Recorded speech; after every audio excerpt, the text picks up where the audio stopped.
And that was, 17 years ago? That, yeah. You remember 9/12? We were all stirred up, and we were like, now it's been 17 years ago, and it's like,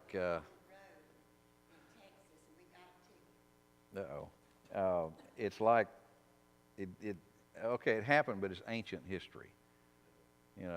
These kids weren't even born when that happened.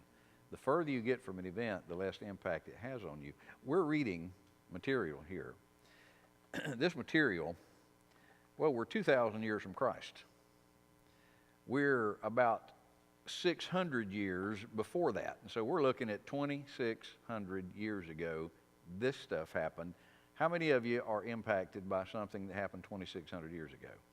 So I understand as we read this and go through this, the possible ho-hum factor. It has nothing to do with us today. But in fact, it does, exactly.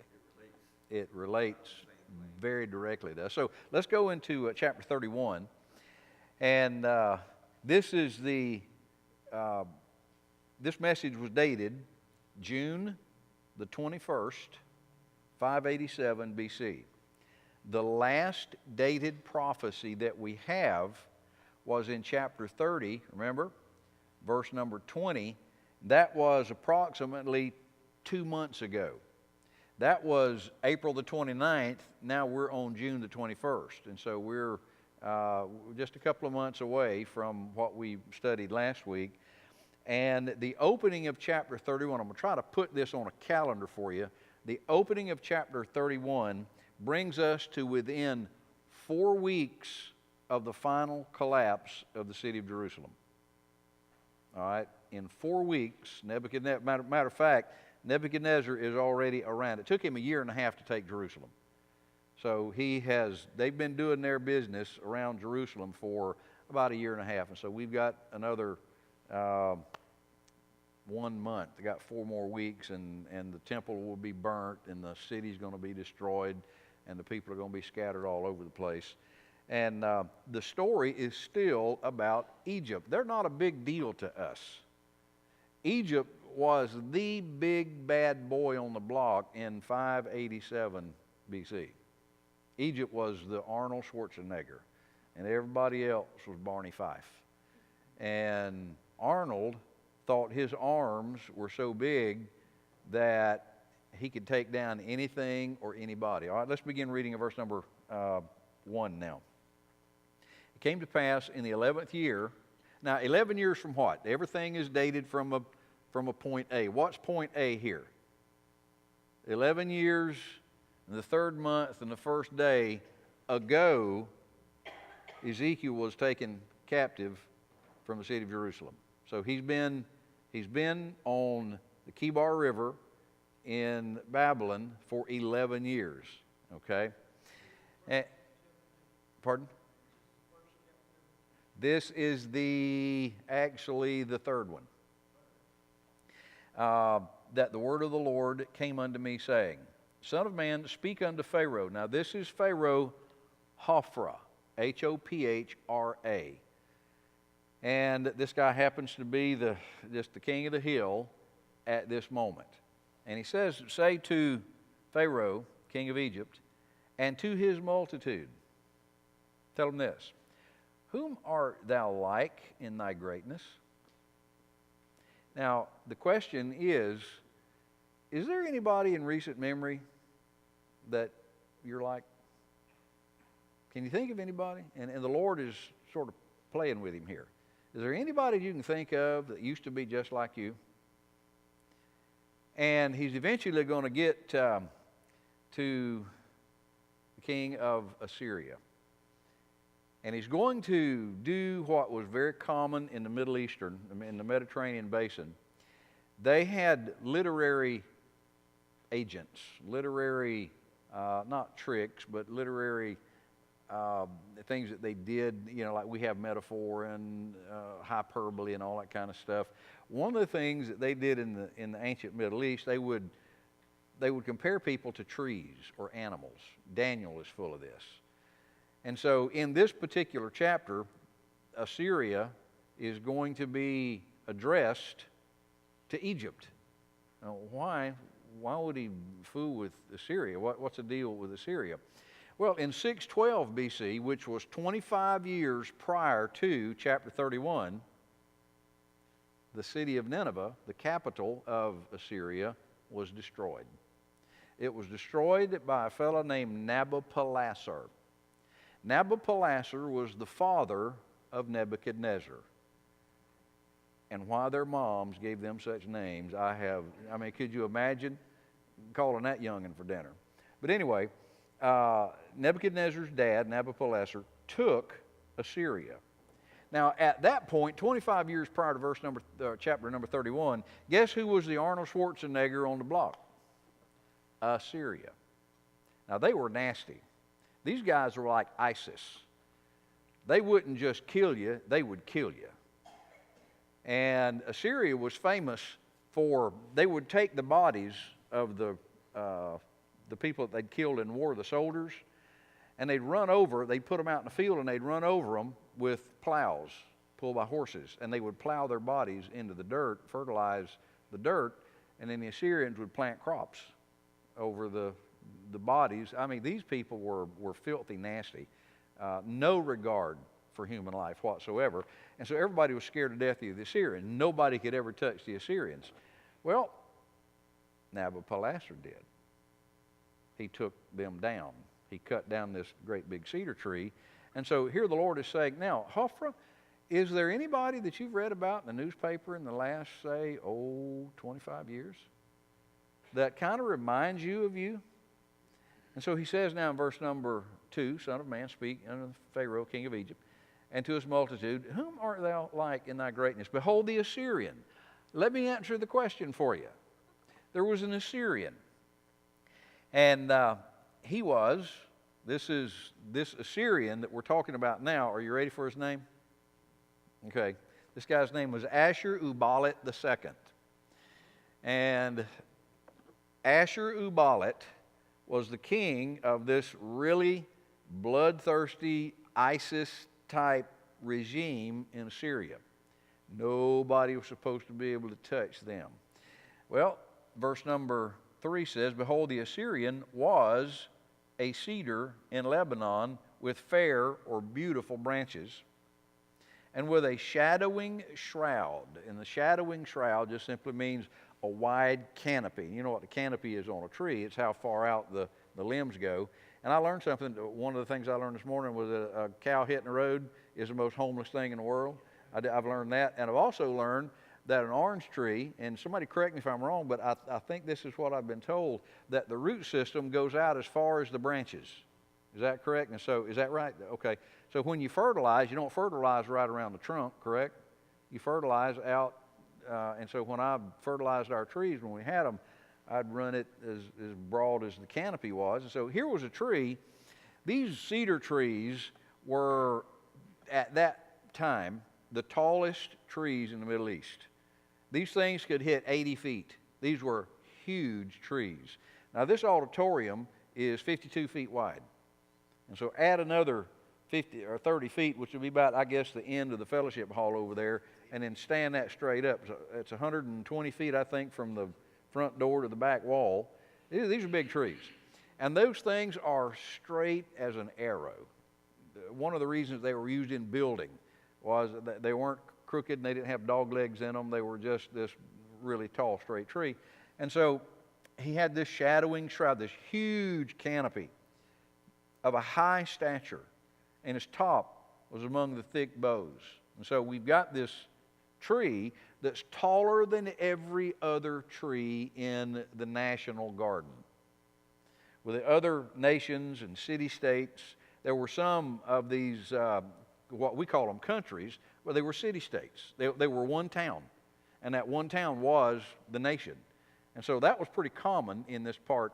And then there were others that they governed whole areas and provinces, like Babylon, for one.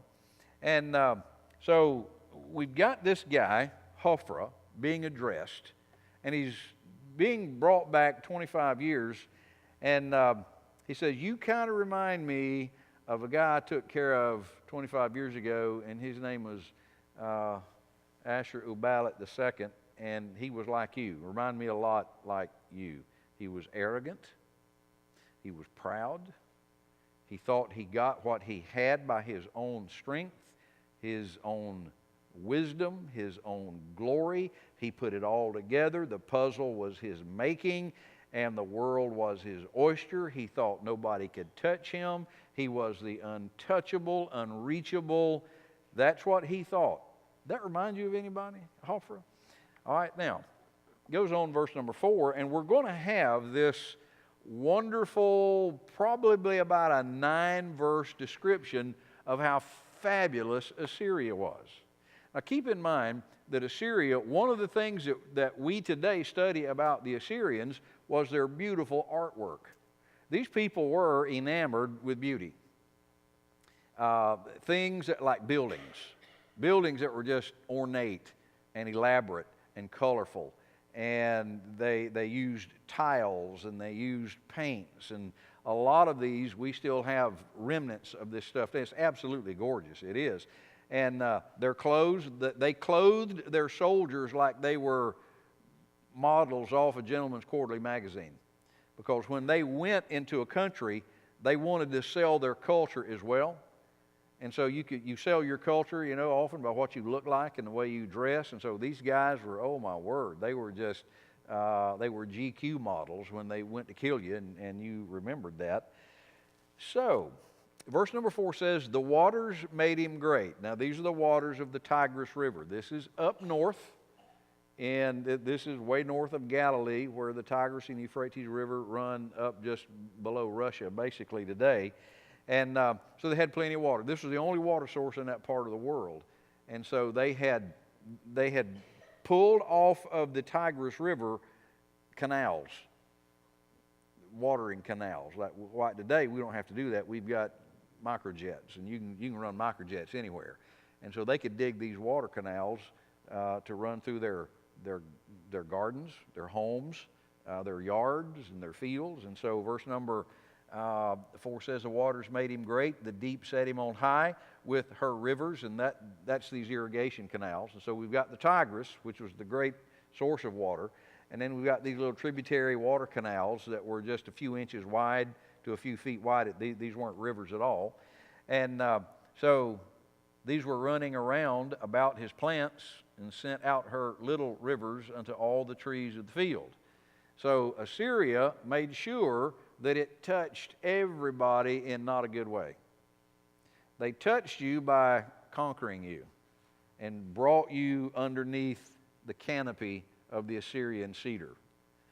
Everybody was part of this overgrowth, whether they wanted to be or not. You didn't have a choice. When Assyria came knocking, they got what they wanted, and so he has collected all these little satellite city-states and these satellite countries. Verse number 5, therefore his height, and this is Ashur-uballit II, was exalted above all the trees of the field, and his boughs were multiplied, and his branches became long because of the multitude of waters when he shot forth. In other words, the Assyrian influence went everywhere. Its roots were everywhere. You couldn't go anywhere in the Middle East without running into Assyrian troops and mercenaries. They ran the club. They ran everything. All the fowls of heaven made their nest here. Under his branches did all the beasts of the field bring forth their young. And under his shadow dwelt all great nations. Now, what does this tell you? You interpret this for me. What does that say?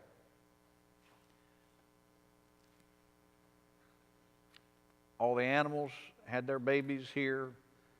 All the birds of the air and the beasts of the field. What does that tell you about the widespread domination of Assyria? They ran the place. Yeah. And so all of these neighboring nations and city-states continued to exist because of Assyria. All right? Give you an idea. If if a small, insignificant nation goes out of existence, how would that affect us here? It probably wouldn't be a blip on our radar, you know? They just, boop, let's go out of existence. What if tonight, the United States economy collapsed totally, and our stock market went to zero? What do you think that would do to the world economy? You think that might have an impact overseas and, you know, in Canada and Mexico? I mean, we were worth nothing. This is what we're talking about. We're talking about a government and a system that had grown so large that the economies of every other nation in that area depended on Assyria. This beast fed everybody. So if you kill this beast, all these other piglets are going to die as well. Kill the sow and the piglets are going to die. Verse number 7.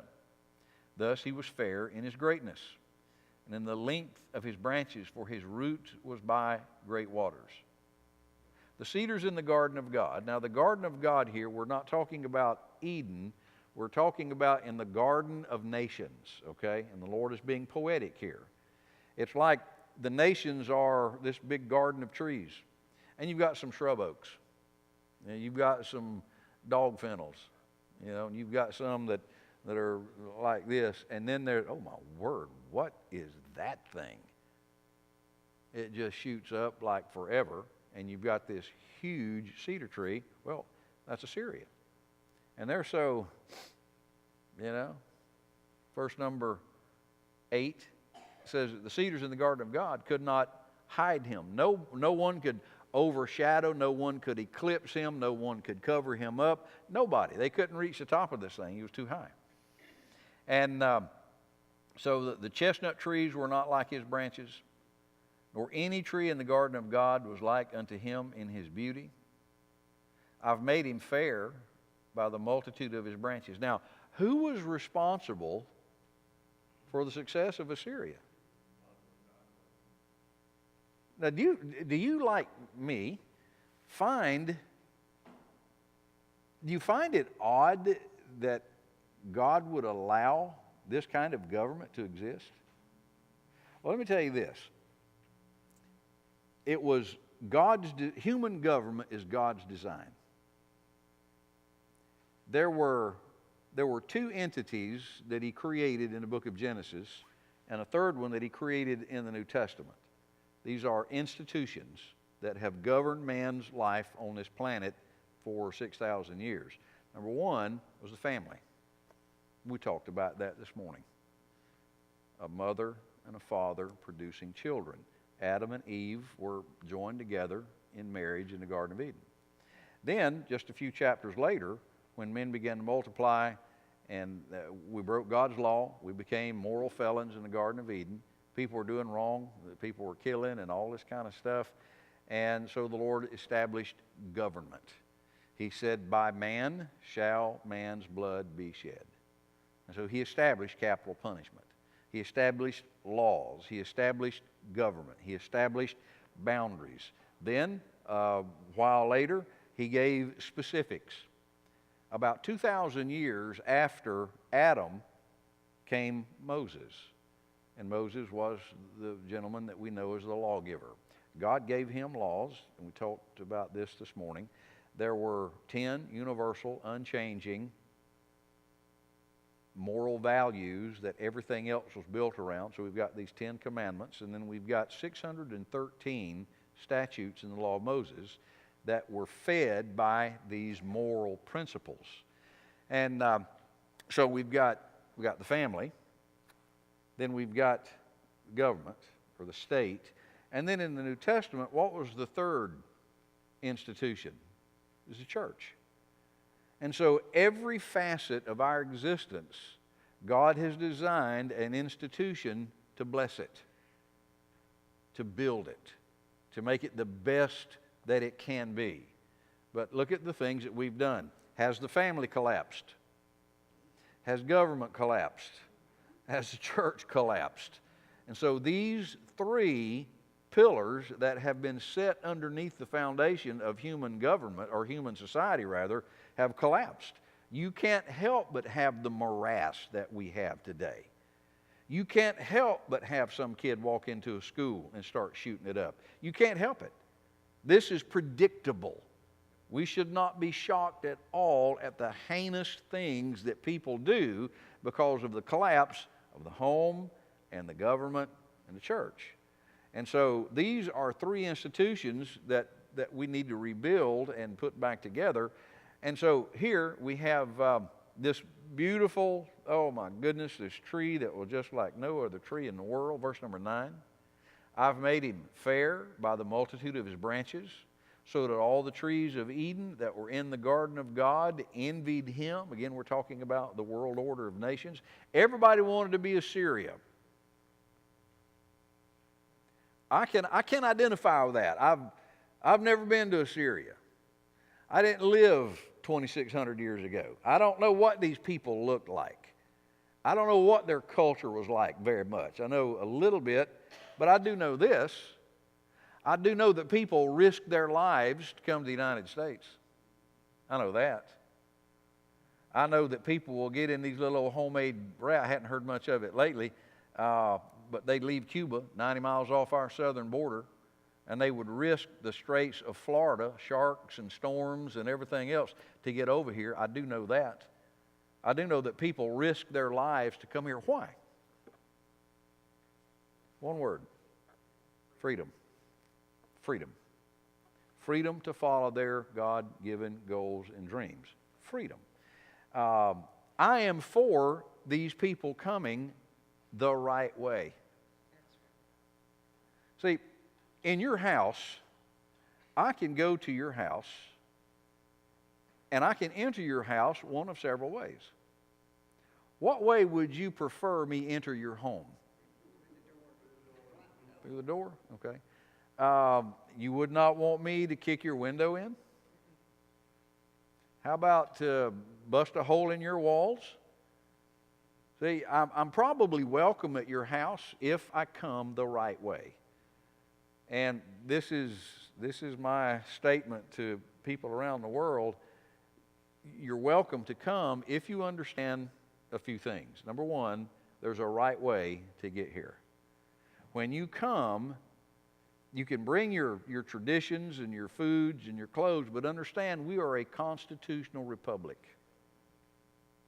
We don't live by Sharia law. We don't live by any other. So don't come here thinking, well, we'll just colonize and we'll just build a little foreign nation right here. Don't come thinking that. So come the right way and come understanding that we are a nation of laws. We already have documents that govern our system of jurisprudence. And so we're kind of the Assyria. We're kind of the Egypt. Everybody wants to come here. Everybody wants to be an American. Verse number 10.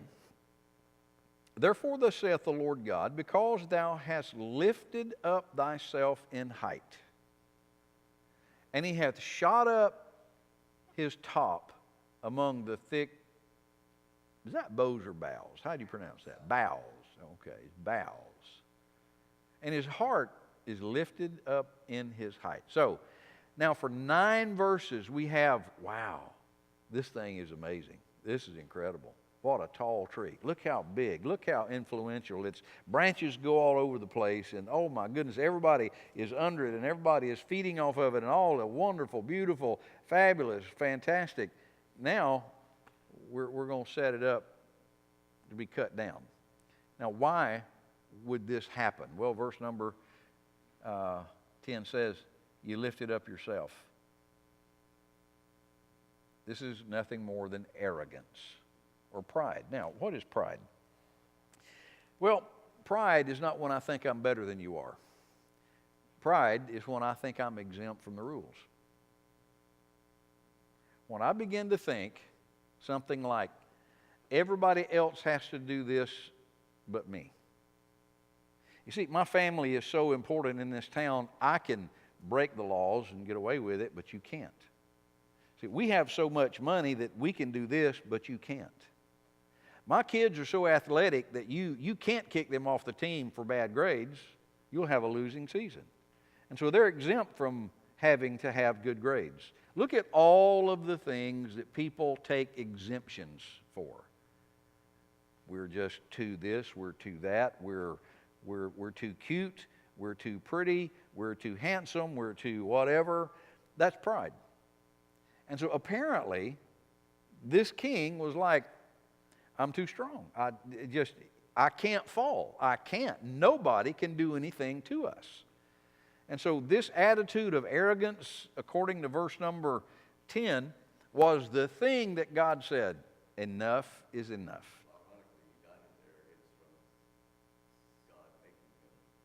Yeah, God blessed him, and he took credit for what God did for him. So, now keep in mind, who's he talking to? Hophra, king of Egypt, right? And he's saying, you know, you remind me of somebody. Who do I remind you of, Lord? You remind me of an Assyrian cedar tree. And don't think this guy doesn't know who he's talking about. All right? So, look at verse number 11. I have therefore delivered. Notice the past tense verbs. This is a done deal. It's sealed. I've already made arrangements for the tree to be sawed down. Now, it hadn't happened yet, but it's going to. In history, we're talking about. And so he says, I've delivered you into the hand of the mighty one of the heathen. There was somebody more heathen than the heathen Assyrians. It doesn't matter how heathen you get, there's always a heathener that's more heathen than your heathenism. I remember my mom and dad telling me, Jim, there's always somebody out there, bigger, faster, better, whatever. And, you know, of course, kids are like, well, I'm the fastest, I'm the best. And then you meet one day that guy. When I was in school years ago, I was pretty quick. I ran track, and at one point was the fastest guy in my class. And then a guy came to school by the name of George Cochran.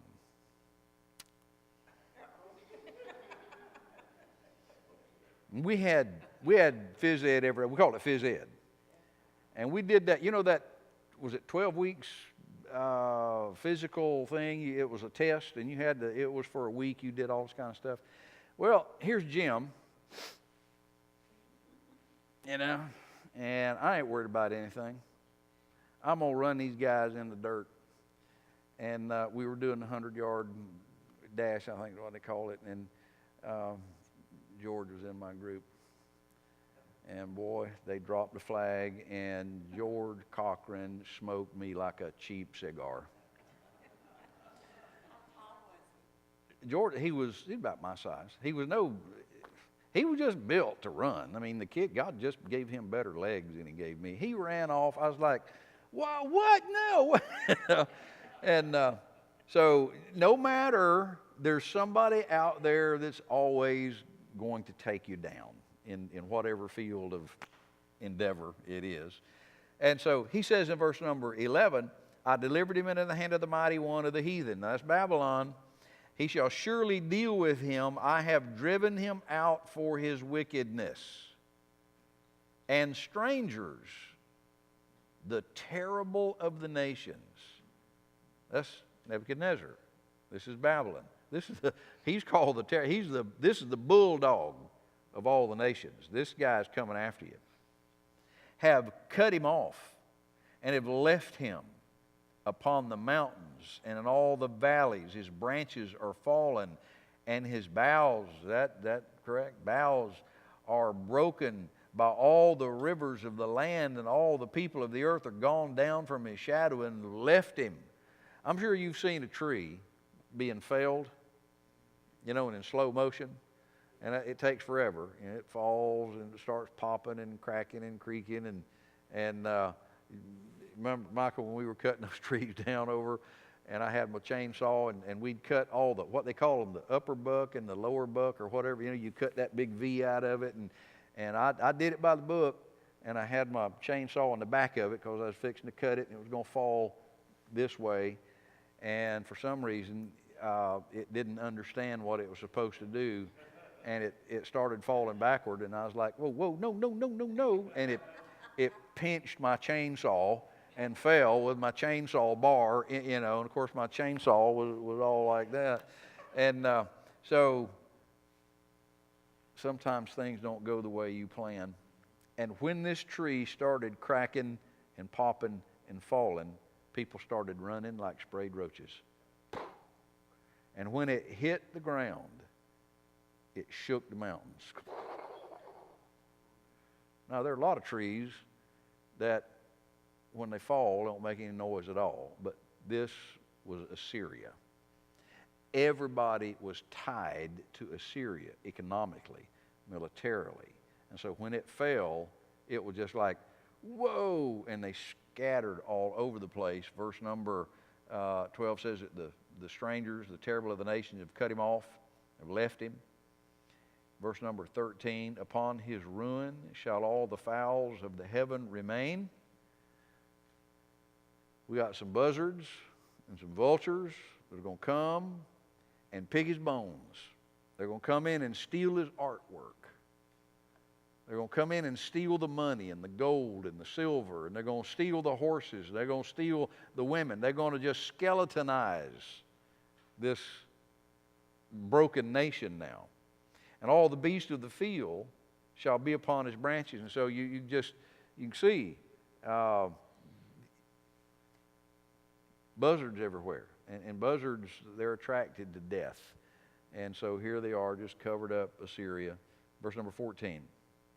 To the end that none of all the trees by the waters exalt themselves for their height, neither shoot up their top among the thick boughs, neither their trees stand up in their height. All that drink water, for they are all delivered unto death, to the nether parts of the earth, in the midst of the children of men, with them that go down to the pit. Now, nations that had been conquered by Assyria were going to be sucked down in the hole as well. This was a major, and you can read about this in history, when Assyria fell in 612 BC, it was a huge paradigm shift in the Middle East, because these people had, well, they didn't have any moral base. And they had the idea that it didn't matter how moral you were as long as you were powerful. I remember back in the 60s or 70s, Mao Zedong. Y'all remember Mao Zedong? Brutal murder. One of the most prolific murderers in human history was Mao Zedong. Probably murdered way more than Adolf Hitler. He said one time that power comes from the barrel of a gun. That's how China got to be as strong as it is, was through their military. And tonight, China has the largest standing military of any nation in the world. Did you know their military is just about as large as the population of the United States? Just their army. Oh, yeah. They are huge, huge. And we're if you're keeping up with the news, we're kind of butting heads with China right now over this tariff, the steel and aluminum and stuff like that. And so anyway, these auxiliary countries were getting sucked down into the hole as well. Thus saith the Lord God, in the day when he went down to the grave, I caused a mourning. I covered the deep for him, and I restrained the floods thereof, and the great waters were stayed. And I caused Lebanon to mourn for him, and all the trees of the field fainted for him. Now again, these trees are pictures of peoples and nations. And when Assyria fell, which was incomprehensible to these people, they were speechless. If Assyria can fall, my word, who are we? You know, whatever did this, well, it was Nebuchadnezzar in Babylon. If he can do this to them, we're toast. We have absolutely no chance against him at all. I made the nations to shake at the sound of his fall. When I cast him down to hell, that is the grave, with them that descend into the pit, and all the trees of Eden, the choice and best of Lebanon, all that drink water, shall be comforted in the nether parts of the earth. So, absolute, total, economic, military, cultural collapse. I can't imagine that. I wasn't there. I didn't feel the shake of the fall of Assyria. I didn't hear. You can tell when a tree's about to fall. You know, the fibers start popping and it starts cracking, pop, pop, pop, and you know it's time to get out of the way. And you just pray that you've bucked it right. Exactly. I didn't know what direction to run that day when that tree fell backwards. And so I don't want to just study history. I think we need to look at this in context. I'm hearing the trunk of this great nation popping and cracking. And one of the loudest pops and cracks is what we talked about this morning. That's just one. And when a culture begins to embrace immorality, not just embrace it culturally, but to codify it in its system of laws, do you realize what we did on January the 26th, 2015 with the legalization of homosexual marriage? We codified what God said was an abomination, and in essence said, we do not care what you say. We don't care. March the 6th, 1973. That young lady, Norma McCorvey, 22-year-old pregnant girl. She was strung out on drugs. She was poverty-stricken. She had nothing. And some attorneys found her and made her the tip of the spear and changed her name as a sort of a legal ploy to Jane Roe. And it was that girl who was the Jane Roe of Roe versus Wade. And it was March the 22nd, rather, in 1973, we legalized abortion in all 50 states. That was a major pop and crack in the trunk of the American tree. And it goes on and on and on. And understand that Wall Street doesn't determine our strength. The Marines, the Navy, the Air Force, the Army does not determine our strength. Our nuclear weapons do not determine our strength. God does. And the closer that our nation walks in lockstep with the God of the Bible, the greater the blessing will be to the nations of the world. Now, for years, the United States was the world's leader in sending the gospel around the world. We sent more missionaries. We sent more Bibles. We poured out the gospel to the world. You know, we're no longer that. We've lost that. I remember when Japan, well, I don't remember this, but I've read it in history. When Japan surrendered in World War II, we dropped 2 bombs that broke their spirit. And in Japanese culture, they believed that if you lost a battle, if country A lost a battle to country B, it was because the God of country B was stronger than the God of country A. That was their culture. We beat them, all right? We won. And at that time, Japan thought that the gods of America were superior to the gods of Japan. There was a gentleman by the name of MacArthur, General Douglas MacArthur, who right after the signing of the surrender went to the United States Congress and stood in front of the Congress of the United States and said, "Now is the time for us to send missionaries and Bibles to Japan. We have them where they need to be. They're broken. And now they're wondering, how did we lose? What happened here? Apparently, America has a God that we need to come to know. And so MacArthur suggested, begged, in essence, let's send Bibles and missionaries to Japan. Congress of the United States said no. We had an open door. We had an open door. And now here's, just to follow that history a little bit, I find God has a sense of humor. Do you remember the time when if something was made in Japan, it was junk? It was synonymous for trash. Oh, that was made in Japan.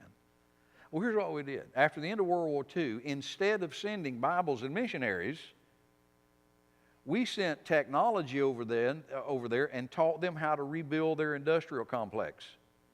Taught them how to manufacture stuff. And guess who is kicking our brisket with automobile sales and now if you've got a camera or a computer that's made in Japan, what is it? Wow, oh man, this is Japanese stuff here. And so we taught them how to do that, and now I just think it's ironic that they're sanding our backside economically, and we taught them how to do it. Now we wouldn't send missionaries and Bibles. About being their buddy rather than telling them. Yeah, and so exactly. So here is this great, big, huge, undefeatable nation, and they go down to hell, verse number 17, and they take all their buddies with them. They were slain with the sword, and that were his arm that dwelt under his shadow in the midst of the heathen. All of these folks are now destroyed. To whom art thou thus like in glory and in greatness among the trees of Eden? And the Lord comes back to that question. He's told him this story, and then he says, now help me out here. Help me out here. Who are you like? Hopper? Who are you like? Oh, well, yeah, okay. He says, yet shalt thou be brought down with the trees of Eden unto the nether parts of the earth. Thou shalt lie in the midst of the uncircumcised with them that be slain by the sword. This is Pharaoh and all his multitude, saith the Lord God. Isn't that a great story? And you know what? It happened. It happened. Yeah, they were crushed as a nation, and the Lord made a promise. He said, by the way, you'll come back. Your nation, and it was. Egypt did come back, but he said this, you will never again be what you were. Never. I will not allow that. And to this day, which is what, March the 25th? March 25th, 2018, Egypt is a small player. Even in the Middle East, she's a small player. And so Brother Tom is absolutely right. What does this have to do with us? A lot. A lot. And so we need to be praying for our leaders nationally, statewide, locally, and not only that, but we need to assume responsibility for our own relationship with the Lord. Just coming to church and hearing messages preached corporately, that's good, and I'm glad you do that. But what's this doing for us individually? You know, are we embracing these truths and saying, I will become this. This is the way I will live my life till the day I die. You know, that's the greatest weapon that you can have or be is your personal walk with the Lord. And so thank you for being here. God bless you. Next Sunday night, we'll be in chapter number 32. Yes, ma'am. You said that the Muslims are colonizing. Yes, ma'am. How do they stay here if they don't become citizens? Some of them do. But how do you stay in the United States without being a citizen? You just come. You don't have to be a citizen anymore. Yeah, you just do like everybody else does. Yeah. Yeah. Yep. Good question, but easy. I was citizen of the United States. It takes more for me to be able to get a renewed Social Security card than it is for them to get one. Get one to begin with. Yeah. Oh, goodness. Isn't it great, though, to be an American? I'm telling you. I'd rather live here than any country in the world. Yeah, for a lot of reasons, but we got the best bathrooms on earth. I tell you, we got the best. It's a joy to go to the bathroom here in the United States. You know what I'm saying? That's not the only reason. Well, that's a good one. That's a good one. All right. Be here Wednesday night. Look forward to seeing you then. And kids, thank y'all. Y'all were very, very well behaved tonight, and I appreciate that. All right. Let's be dismissed. Lord, we love you. Thank you for your goodness. The United States is a tall tree among the trees of the garden of nations in this world. And that's because you've blessed us. And I pray that we would continue to be what you demand a nation be. And forgive us for our sin. And Lord, use us to impact people around the world that have come under the shadow of our canopy. And may they come to know the Lord as a result of their contact with the citizens of this country. In Jesus' name I pray. Amen. God bless you.